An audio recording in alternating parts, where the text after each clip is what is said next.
Japan won over Germany in yesterday's World Cup match, and that was brilliant. That was quite unexpected, even for a Japanese supporter like me. This is the Japanese uniform, and I am in Otaru, Hokkaido, Japan, and I was watching on the TV, and I was thrilled and I was surprised, and soon after the match was over, a German media reported that the samurai players won over Germany. And this is a really interesting metaphor, samurai. Of course, Japan used to be a nation of samurai in the Edo era when the shogun dominated Japan. And in those days, samurai were a real thing. I mean, they were carrying katana swords, and they were training every day.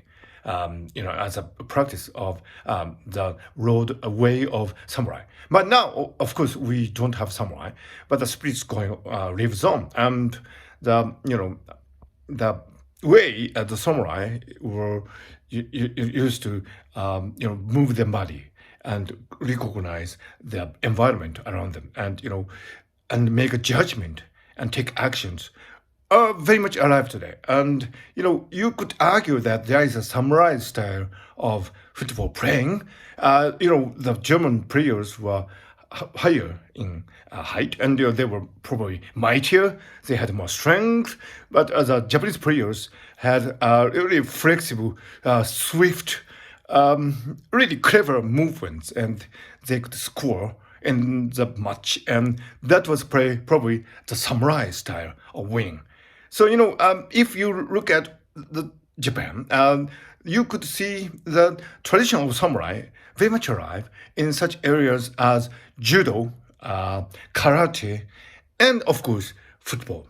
The spirit of the samurai is to have a mindfulness of the environment.